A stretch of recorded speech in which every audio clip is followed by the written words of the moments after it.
Hello, it's Rabbi Shmuel Pollen. I hope you're all doing well. I hope you're having a good Sunday.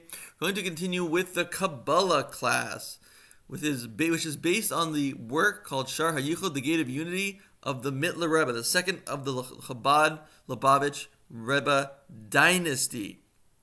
We explained in the last class, in the Kabbalah class, that there are 10 sephiros. There are 10 levels in everything that we do. It must go from the desire to do it all the way down to the actual doing of it, in between seeing the intellect and the feelings that lead us to do it. We explained that these 10 levels exist within God in three ways. Yachid is the way that God is only one, and there are no spheros there. There are no 10 levels there, but we must say that they do exist there in some sense, even though they're totally unified in that position. The second one is Echad, when God knows what He wants to do. He knows what He wants to create, but He doesn't. He knows that He wants to create, but He doesn't know exactly what He wants to create. So if you would sit Him down and ask Him what He would want to do with this world in creating it, He wouldn't know. But He does. The 10 attributes are starting to come out because He knows He wants to do something. He knows He wants to use 10 spheros in some way. Then finally, we have Kadmon, which is the third level, which is like the basketball player that has every move done right, and he's all ready to shoot the ball, and he's going to make it in, but then somebody steals the ball from him. He's not able to make it in. So in this case, there are definitely 10 sephiros. 10 sephiros are revealed in his soul. They're just not revealed in the actual world yet. So we gave many examples because we had a hard time understanding how Yachid, which means only one, like there's only one lake, it's all water, there's only one virgin olive oil, it's all oil. How could that kind of oneness exist in a world that is so multiplicitous? How could the world exist with 10 spheros? How could there be 10 when there's only really one? So we gave several examples to explain how something could be not one, could be many, and yet in its source, it is one. So one example we gave is niceness. Before somebody does a kind thing, before he gives somebody a coat, is the niceness in his soul? Of course it is in his soul. He is himself, and because he is himself, he will want to do kindness. But before he thinks to do kindness, the kindness doesn't exist in any separate way. Electricity can power anything. It can power my microphone. It can power my computer. It can power the lights and the heater. But is the electricity any one thing? No. Electricity is a simple essence that can power absolutely anything. The energy in the body, we have energy that allows us to pass the salt or open the door. All of these movements exist in our soul. But before we intend to do anything, they don't exist in any independent way. But they must be there because they come out afterwards. The power of growth, soil, dirt, has the ability to bring out trees and plants. Any trees and any plants, but is in its essence, in its core, before anybody puts a seed in, what ability does it have? It has the ability to do anything, an infinite number of things, but in its source, it is still all one. So we have to take these analogies and remove their limitations because God is much greater than any of these analogies, and these are here just to give us a glimpse into godliness. We must say that it's not good enough to say that God is like electricity because God is not electricity. God is something much greater than electricity. It means that it has everything. God has everything that electricity can do. In other words, if you touch Mount Sinai, it will shock you. It will kill you. But God is something greater than electricity. He can do even more than electricity. God is not the power of a movement. He is not energy, but He has the power to move infinitely. He is not the power of growth, but He can make infinite growth, and He makes infinite growth all over the world, which is a miracle.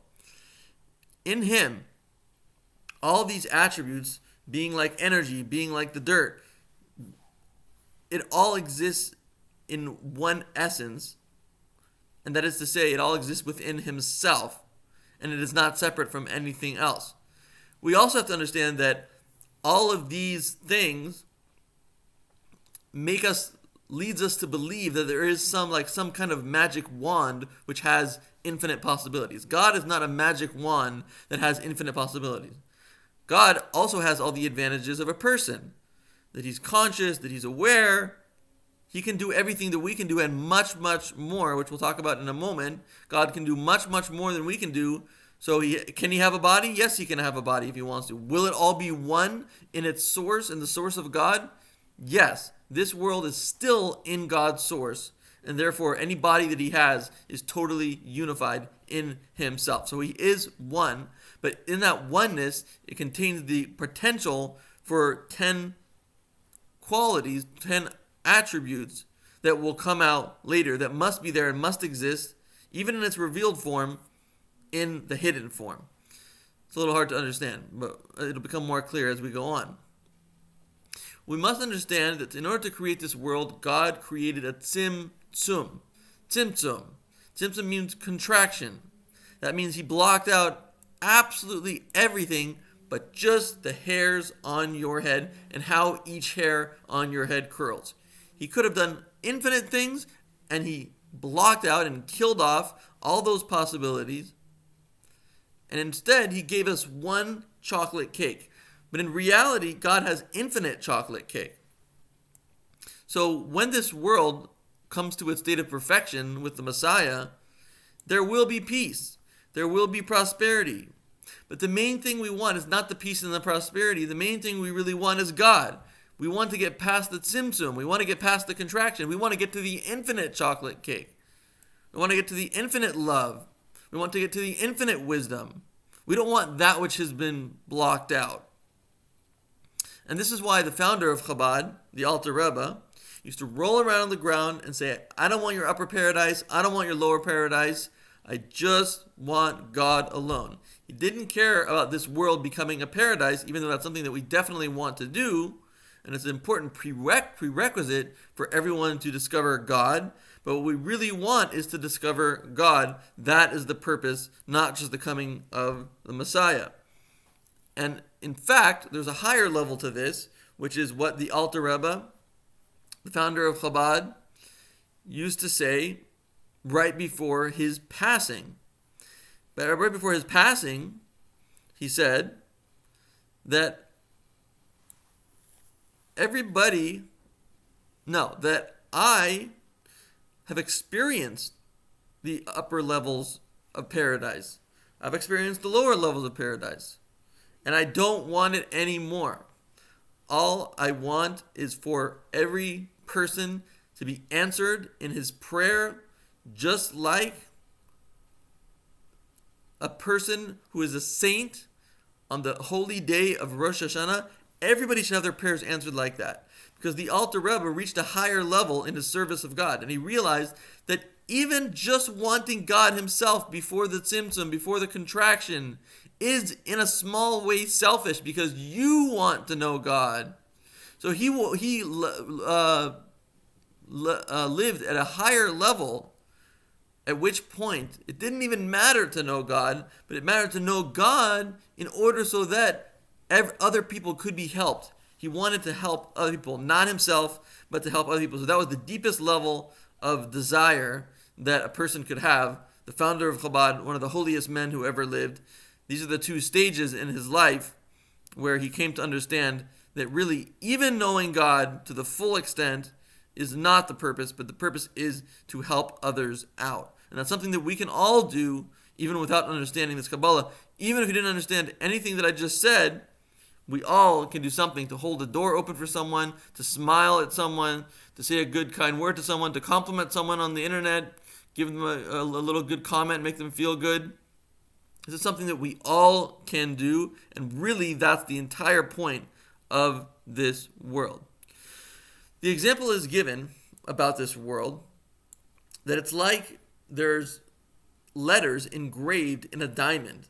And it's so beautiful, but in the diamond there's no contrast, so you can't see the letters. So God, so to speak, puts the letters into wax, and then we can see the letters. But the wax has nothing to do with the beauty of the letters in the diamond. It's just a way that we can see it. So this world also is just a way that we can see God, but what we see doesn't in any way match up to what God truly is. So, since the Alter Rebbe went through the stages of learning and of growth, and he eventually realized that the goal is to serve God in a way that you elicit God's mercy on people, that their prayers should be accepted. May all your prayers be accepted in the merit of learning this godly wisdom, and may it truly bring about the coming of the Messiah, which will culminate in the true knowledge of God, which is revealed through Hasidic philosophy and the Kabbalah. God bless.